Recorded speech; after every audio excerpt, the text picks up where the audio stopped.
Olá, pessoal, tudo bom? Meu nome é Juliana Gabriel, eu sou médica endocrinologista e hoje estou aqui para conversar com você, que é profissional de saúde, principalmente se você é médico ou nutricionista. No tema do vídeo de hoje, a gente vai falar sobre quando suspeitar de disbiose intestinal no seu paciente. Bom, a gente tem visto cada vez mais se falar em questões intestinais relacionadas à saúde.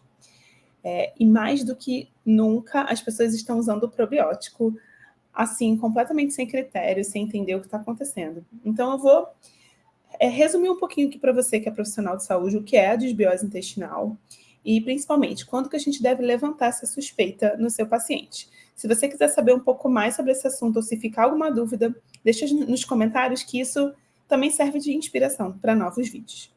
Então, de uma forma geral, a disbiose intestinal significa um desequilíbrio, um desbalanço entre as bactérias da nossa microbiota, tanto em número, né, um aumento do crescimento bacteriano, quanto em questões de espécie, principalmente se você tem predominância de bactérias patogênicas sobre as bactérias saprófitas. Tá?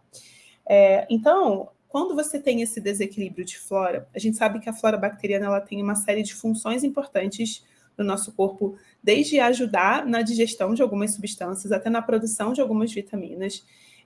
E a flora saprófita, ela inclusive produz substâncias que são importantes para a saúde das células da parede intestinal, né? Dessa mucosa intestinal. Quando a gente e a mucosa intestinal saudável, por sua vez, ela consegue também modular o crescimento dessas bactérias, ela produz substâncias, né, antibacterianas naturais.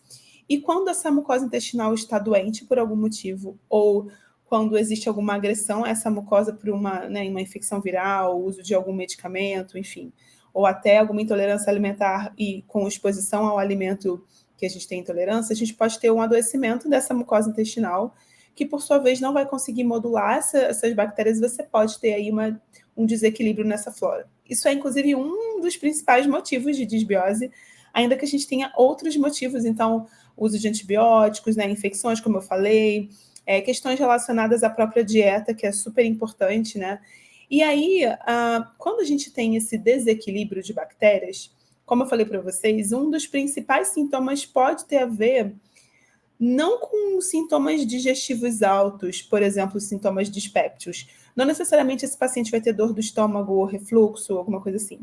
Mas geralmente tem a ver com sintomas digestivos mais baixos, tanto relacionados, né, ao intestino delgado, então distensão, cólicas abdominais, dificuldade de absorção de micronutrientes, principalmente ferro, e entre outros também, né? Então, insuficiência de micronutrientes, quanto sintomas ainda mais baixos relacionados ao intestino grosso. E muitas pessoas pensam em disbiose muito relacionado a, né, aumento de gases, hiperdefecação, né, aumento assim, excesso de fezes, indo mais para um caminho de diarreia, mas não necessariamente configurando uma diarreia. Mas também pode acontecer a constipação, e a constipação também é sintoma não, fator de risco para a disbiose intestinal. Então, de uma forma geral, quando é que a gente desconfia de disbiose no nosso paciente?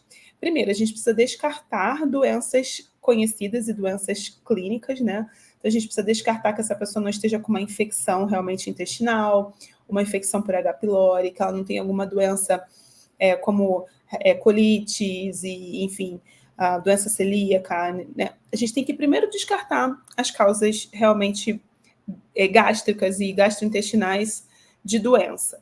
A partir daí, a gente desconfia de disbiose em pessoas que têm deficiência de micronutriente sem explicação, né, sem uma hemorragia, sem algum outro quadro que possa justificar essa deficiência.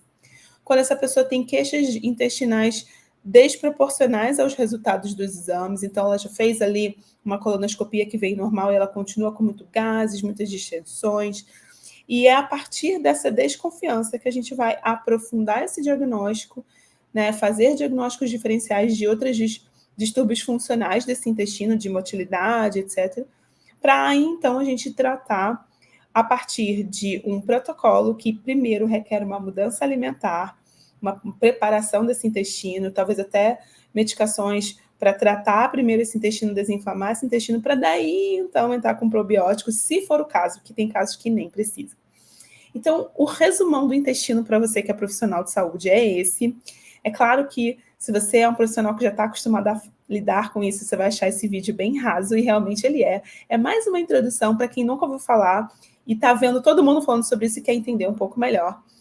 Se vocês quiserem, a gente pode também trazer um resumo de artigo aqui para aprofundar nesses diagnósticos, mas de uma forma geral, a suspeita diagnóstica ela é clínica e ela tem que ser confirmada primeiro a partir de descartar causas patológicas desses sintomas e, segundo, fazer exames específicos para avaliação de disbiose intestinal. E aí eu recomendo, inclusive, que seja encaminhado para um médico especialista para solicitação desses exames. Espero que vocês tenham gostado desse vídeo, espero que tenha ajudado aí na sua prática clínica. Não deixa de continuar aqui com a gente no canal da Tribo Educação e vem conhecer um pouco mais da nossa escola. Você é muito bem-vindo aqui. Um beijo, fiquem com Deus e até o próximo vídeo. Tchau, tchau.